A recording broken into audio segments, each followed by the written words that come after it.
반가운 얼굴이 아닌 것 같아. 자, 인사 한 번 더. 할렐루야 인사합시다. 네, 할렐루야. 네, 오케이.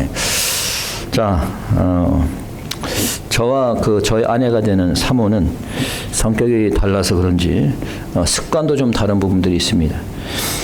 그 중에 하나가 자동차 이제 가스를 넣는 건데, 저는 차를 타고 가다가 이제 가스가 반 정도 되면은 제가 이제 가스 스테이션에 가서 가스를 넣습니다.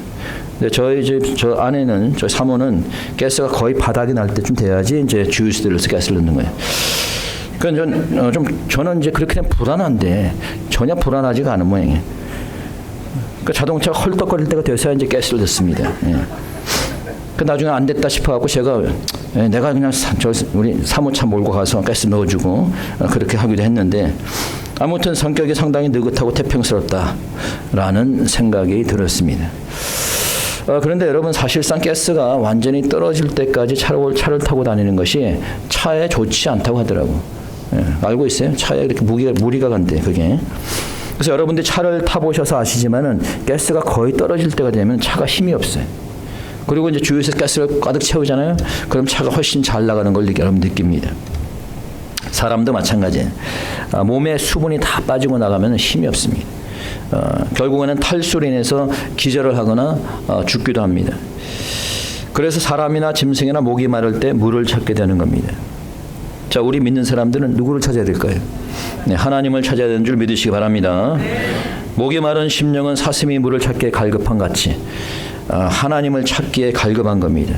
그래서 오늘은 갈급한 심령, 목마른 심령이란 제목으로 말씀을 전합니다.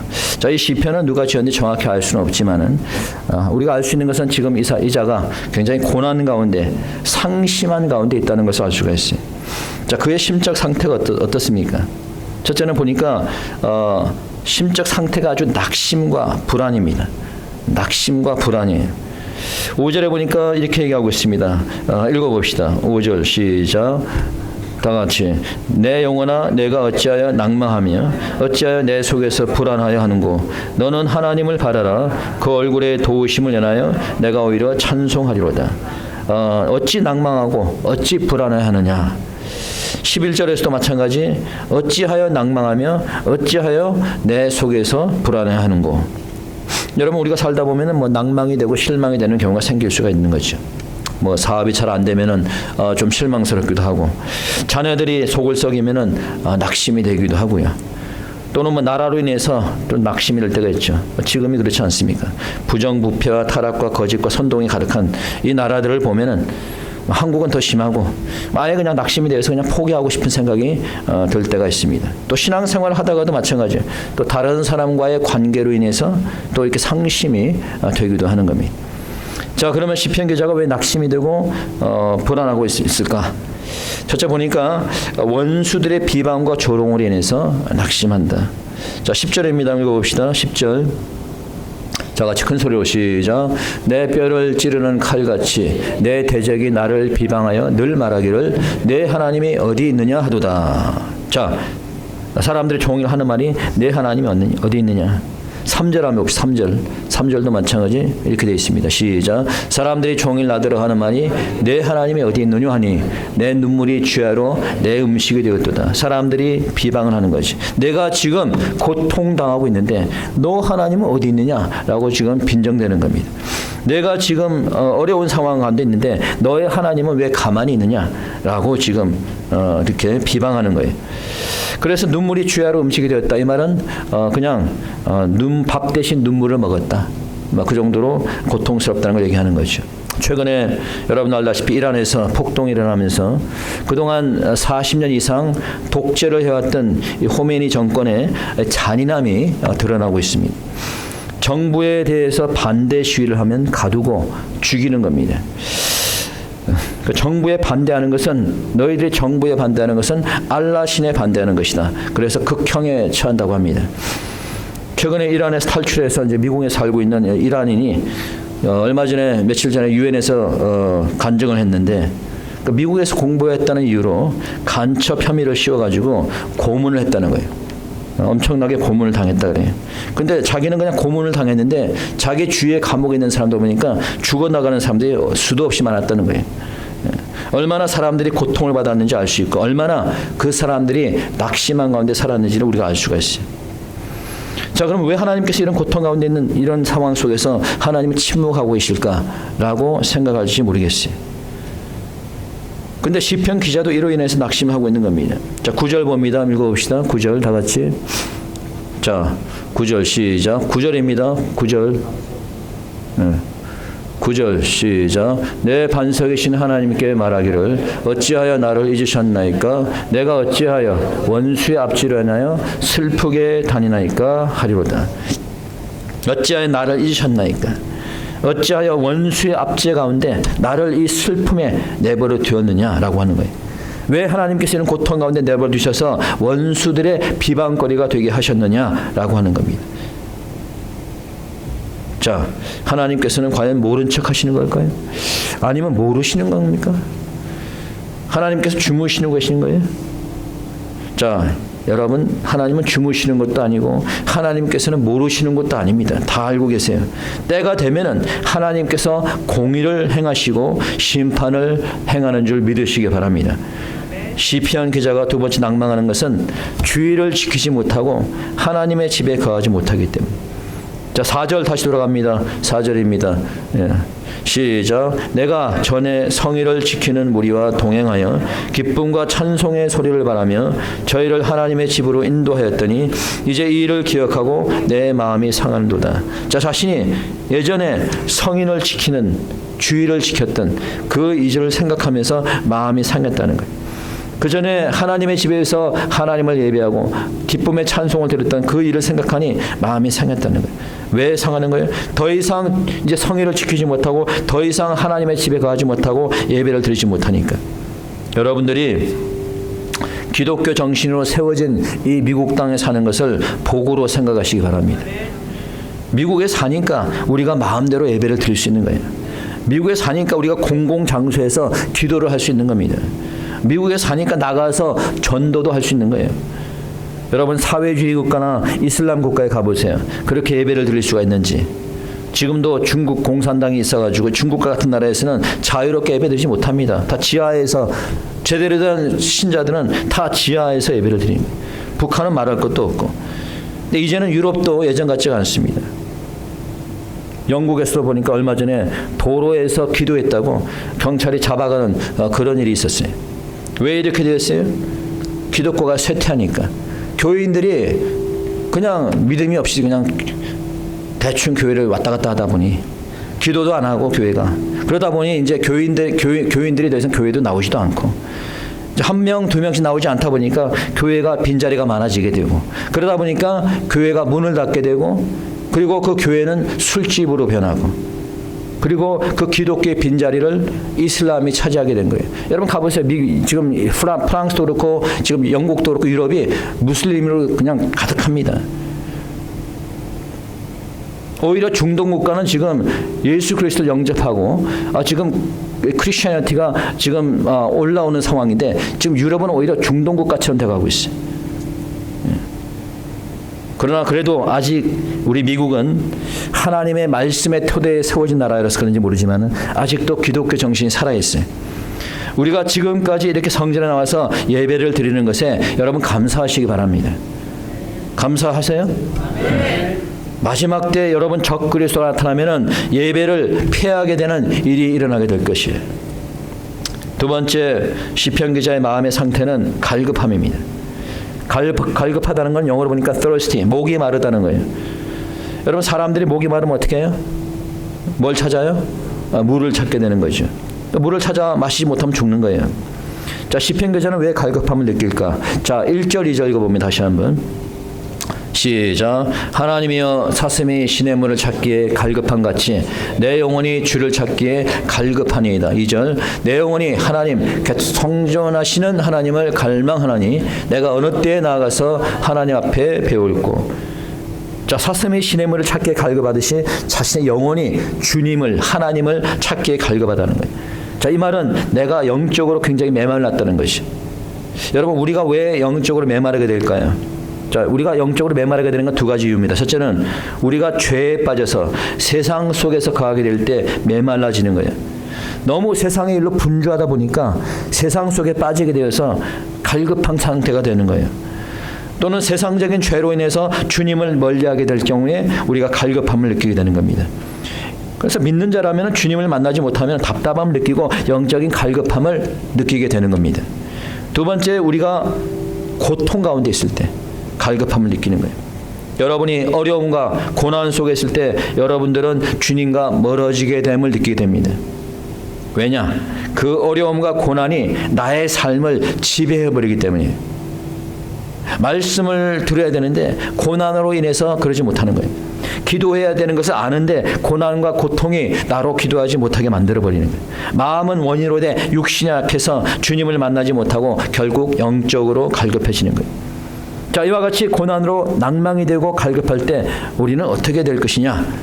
그래서 오늘 본문이 주는 교훈은 세 가지입니다. 첫째, 주를 바라라는 거예요. 자, 어떻게 하라? 주를 바라라. 자, 이 주를 바라라는 것은 5절에 나와 있습니다. 읽어봅시다. 5절 다 같이 시작. 자, 내 영혼아 내가 어찌하여 낭망하며 어찌하여 내 속에서 불안하여 하는고 너는 하나님을 바라라. 그 얼굴의 도우심을 인하여 내가 오히려 찬송하리로다. 어찌하여 낭망하느냐 그러면서 뭐라고 그랬어요? 너는 어떻게 하라? 하나님을 바라라는 거예요. 영어로 보니까 put your hope in God. 하나님께 소망을 두라는 거예요. 사람들이 되게 낭망하고 실망하게 되는 것은 그 소망이 세상에 있기 때문에, 그 소망이 그 물질에 있기 때문에, 돈에 있기 때문에. 그렇기 때문에 물질이 있고 돈이 있을 때는 괜찮다가 이제 물질이 없어지면은 힘들어합니다. 세상적으로 잘 나갈 때는 괜찮다가 세상적으로 이제 어려워지면은 우울해지고 힘들어합니다. 왜? 세상에 소망이 있으니까. 여러분, 세상의 재물도 명예도 성공도 영원하지 않는 거예요. 어제 토요일 새벽 기도에 나오신 분 아시겠지만 시편 49편 17절에 보게 되면은 이렇게 되어 있습니다. 저가 죽음에 가져가는 것이 없고, 그러니까 부자들이 죽음에 가져가는 것이 없고 그 영광이 저를 따라 내려가지 못합니다. 아무리 부자라고 해도 100억 1000억이 있어도 죽으면 가져갈 수 없다는 거예요. 그리고 그들이 부귀영화를 누리고 이 세상에 살았어도 그 영광을 가지고 갈 수 없는 겁니다. 그렇기 때문에 세상에 소망을 두거나 재물에 소망을 두지 말라는 거예요. 재물이나 세상에 소망을 두고 사는 사람은 낙심하고 실망하게 될 일이 생기는 겁니다. 그러나 영원한 천국에 소망을 두는 자는 낙심할 것이 없어요. 왜? 천국은 영원하니까. 변치 않는 하나님께 소망을 두는 자는 낙심할 이유가 없습니다. 왜? 하나님은 영원하시니까. 그래서 사무엘상 12장 21절에 사무엘 선지자가 이렇게 얘기합니다. 돌이켜 유익하게도 못하며 구원하지도 못하는 헛된 것을 쫓지 말라. 그들은 헛되니라. 헛된 것을 쫓지 말라는 거예요. 세상을 쫓지 말고 사람을 쫓지 말고 돈을 쫓지 말고 우상을 쫓지 말라는 거예요. 그런 것들은 영원히 하지 않습니다. 허무한 것들이에요. 오직 여호와 하나님께 소망을 두는 여러분 되시기 축원합니다. 두 번째, 여호와 하나님을 찬양하라는 거예요. 누구를 찬양하라? 하나님을 찬양하라. 5절 하단부 읽었죠? 누구를 찬송하리로다? 오히려 내가 하나님을 찬송하겠다는 거예요. 비록 고난 가운데 있지만은 내가 오히려 찬송하겠다는 거예요. 여러분, 찬송은 우리에게 힘과 용기를 줍니다. 느헤미야 8장 10절에 보니까 이날은 주의 성일이니 근심하지 마라. 여호와를 기뻐하는 것이 너희의 힘이니라. 여호와를 기뻐하는 것이 너희의 힘이라는 거예요. 시편 33편 1절에서도 너희 의인들아 여호와를 즐거워하라. 찬송은 정직한 자의 마땅히 할 바로다. 찬송은 정직한 자의 마땅히 할 바로서 찬송을 하면서 여호와를 즐거워할 때 그 여호와를 즐거워하는 것이 여러분의 힘이 된다 이 말입니다. 그러니 여러분의 마음이 상심이 되고 괴롭다면 그냥 다른 사람 찾아가서 상담하지 마세요. 그 사람들은 조언 구하지 마세요. 하나님을 찾아서 하나님을 찬양하시기 바랍니다. 드라마 본다고 해결되는 게 아닙니다. 뭐 드라마 보면은 그 순간에는 조금 잊어지겠지. 찬양할 때 여러분의 상심한 마음이 위로함을 받는 줄 믿으시기 바랍니다. 기쁠 때나 슬플 때나 평안할 때나 힘들 때나 주를 찬양하는 자 되시기 축원합니다. 네. 세 번째, 생수를 찾아야 된다는 거예요. 자, 뭘 찾아라? 생수. 자, 갈급한 사람이 뭘 찾아요? 물, 생수를 찾는 거죠. 자, 생수라는 걸 뭘 얘기할까요? 하나님의 말씀을 얘기하는 거예요. 어렵고 힘들다고 해서 눈물만 먹고 살지 말라는 거예요. 뭘 먹어야 될까요? 어려울수록 말씀을 먹어야지. 여러분, 환자들이 보면은 아픈 사람들이 잘 먹어요, 못 먹어요? 못 먹어요. 그러니까 이제 사람이 잘 먹는다면 그 사람은 건강한 겁니다. 저희 장모님 돌아가실 때 보니까 결국은 먹지 못해서 돌아가시더라고. 결국은 곡기를 다 끊는 거예요. 예, 결국은. 그러니까 잘 먹는 것이 건강한 겁니다. 무슨 말입니까? 우리 믿는 사람도 필요한 양식, 영의 양식, 말씀을 먹어야 된다는 거예요. 여러분이 말씀을 잘 먹고 있다면 여러분은 영적으로 건강한 겁니다. 여러분들이 주일 설교나 수요예배 말씀에 긴장해서 그 말씀을 듣고 은혜를 받고 있다면 여러분은 건강한 겁니다. 그러나 여러분이 말씀으로 딴 생각하고 있고 깨닫지 못하고 아무 감흥이 없다면 여러분 이미 마음에 병이 들은 거예요. 아니면 여러분의 심령이 이미 메마른 겁니다.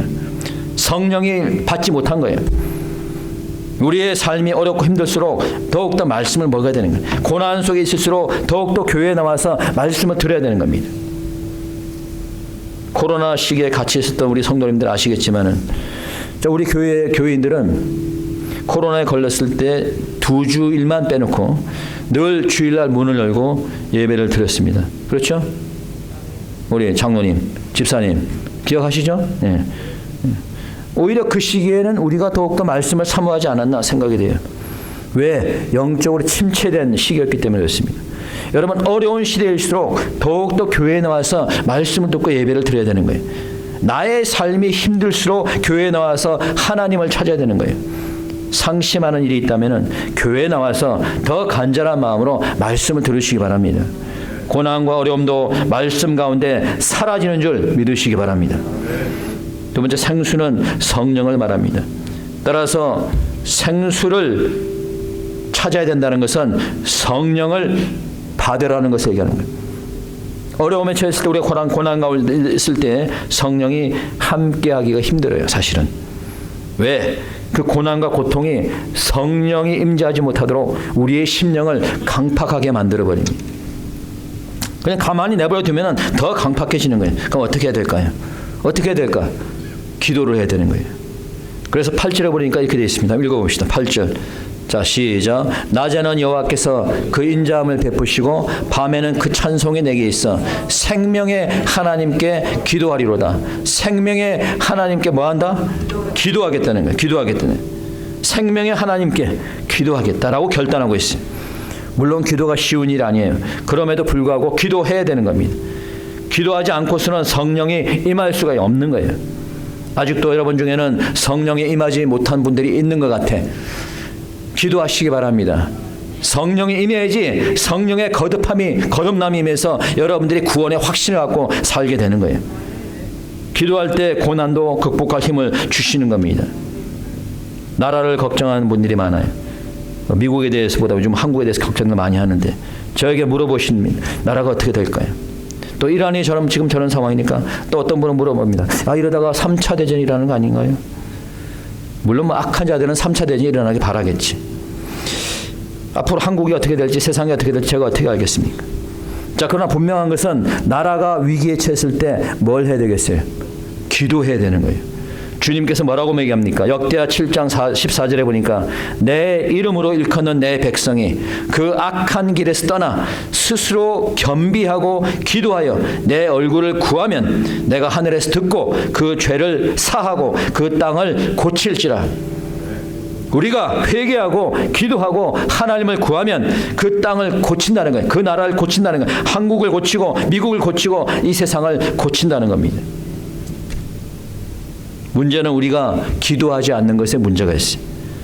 우리가 기도할 때 하나님께서는 역사하는 줄 믿으시기 바랍니다. 얼마 전에 선교사님 한 분이 저한테 동영상을 하나 보내왔어요. 그 동영상에 보니까 그 목사님의 사모님인데 이 목사님 사모님이 죽어가는 이 환자에게 복음을 전하는 내용이었어요. 뭐 이렇게만 생각하면 목사님 사모님이 복음을 전하는구나 이렇게 생각할 텐데 그게 아니라 문제는 이 사모님 자신이 말기암 환자예요. 죽음을 앞에 둔 사람입니다. 그래서 호스피스에서 들어가가지고 이제 죽음을 기다리는 분이에요. 이 사모님도. 본인이 말기암 환자라서 이제 본인 스스로도 죽을 날을 남겨두고 있는데 이분이 옆에 있는 암 환자에게 복음을 전하는 거예요. 손을 잡고 그 사모님이 죽어가는 환자한테 손을 붙잡고 복음을 전하고 영접 기도를 시키는 그 모습을 보았습니다. 다른 사람들 같으면은 내가 절망적인 상황에서 그렇게 할 수 있을까 생각을 해보게 됩니다. 아마 일반적인 사람들은 자신이 죽어가는 상황에서 남에게 복음을 전하기 힘들 겁니다. 그러나 이 사모님은 그렇게 복음을 전할 수 있었던 것은 죽어가는 상황 속에서도 낙심하지 않았기 때문에, 죽어가는 상황이지만은 주님을 보고 천국의 소망을 가지고 있었기 때문입니다.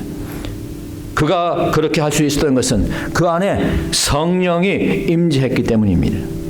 여러분, 우리가 어떤 상황이 있어도 우리는 낙심할 필요가 없습니다. 왜? 우리는 늘 항상 어떤 상황 속에서도 하나님께 소망을 두고 천국에 소망을 두고 살기 때문입니다. 어려운 상황이라 하더라도 우리가 하나님의 말씀을 사모하고 말씀을 들을 때 용기가 생기고, 찬양할 때 더 힘이 생기고, 기도할 때 성령이 임해서 우리에게 희망과 용기를 주는 줄 믿으시기 바랍니다. 이 시간 우리 다 같이 함께 기도하도록 하겠습니다. 기도드립시다.